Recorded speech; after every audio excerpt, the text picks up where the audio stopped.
Paalala ng Bureau of Immigration sa mga magbabakasyon abroad ngayong Holy Week. Maaga pong pumunta sa mga paliparan at ihanda mga mahalagang dokumento na hahanapin ng immigration officers. Simula naman sa April 1, epektibo na ang mas mataas na fuel surcharge ayon sa Civil Aviation Authority of the Philippines. May unang balita si Darlene Kai. Umapaw ang mga pasahero sa departure lobby ng NAIA Terminal 1. Sa dami ng tao, lumiko-liko na ang mga pila sa check-in counters. Mahaba rin ang pila ng mga pasaherong papunta sa immigration counters. Inasahan na raw yan ang mga pasahero ngayong Semana Santa. Kaya kahit alas 6 pa ng gabi ang flight ni na Jmar pa Cagayan de Oro, bago pa magtanghali, nandito na sila sa airport. Pagbaba pa lang po talaga, sobrang dami po talaga. Tsaka even po sa bago pa lang po makarating talaga dito, sobrang traffic. Ngayon po, lalong-lalo na mag-Holy Week po talaga, in-expect ko rin po talaga na tawag po dito, magkakaroon po talaga ng traffic, tsaka sobrang dami po talaga ng tao. Walang humpay ang pagdating ng mga pasahero sa buong maghapon. Karamihan sa nakausap namin, ilang buwan ang nakaplano ang pagbiyahe o pagbabakasyon gaya ng mag-asawang sina Aiza at Erickson na papuntang Davao. Sobrang struggle, sobrang din siya, sobrang ang laki ng kailangang budget. Sa normal, nakakabook kami, dalawa na is around 3.5. Pero ngayon, yung nabook namin is 7.6. So kalahati, so doble talaga yung naging increase. Pikit mata na lang din si Kathy sa sobrang mahal ng inabot ng kanilang pamasahe pa Thailand kung saan sila magbabakasyon ngayong Holy Week. Tig 35,000 piso raw kada tao ang binayaran nila para sa round-trip tickets pa Thailand. Walang magawa. No choice. Kaya lang kasi para maging masaya yung family.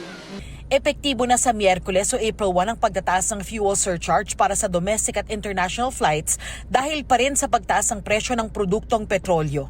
Sa loob ng 15 araw, itataas sa level 8 ang passenger fuel surcharge mula sa dating level 4. Kaya staycation na lang daw muna sina Aiza.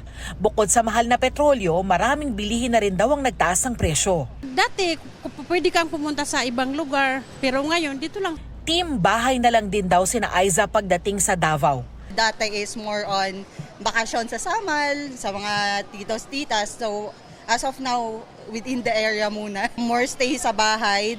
Tingin ng CAAP o Civil Aviation Authority of the Philippines, hindi agaran ang magiging epekto ng taas presyo ng langis sa mga babiyahe sa mga paliparan ngayong Semana Santa. Sa tingin ko po, this week, medyo wala pa tayong makikitang pagbabago kahit tumaas na yung or tataas na yung presyo ng mga fuel dahil starting April 1 may fuel surcharge, so tumaas talaga. Opo. Dahil na rin dito sa sitwasyon sa Middle East. So wala ako nakikita so far sa ngayon na hihina yung pagpunta ng mga pasahero dahil nabili na ho kasi mga ticket niyan in advance eh. Pero mula Abril ay posibleng bumaba raw ang bilang ng mga babiyahe palabas ng bansa. I think medyo bababa ng konti dito sa international. Pero sa domestic nga, as I said, pre-book at saka pre-arrange yung travel nila. Sinisiguro naman ng CAAP na may sapat na langis para sa operasyon ng mga paliparan.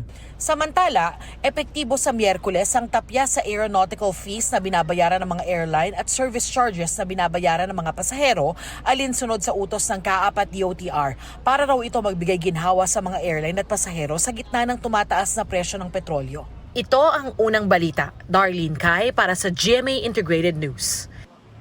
Kapuso, huwag magpapahuli sa latest news and updates. Mag-iuna ka sa balita at mag-subscribe sa YouTube channel ng GMA Integrated News.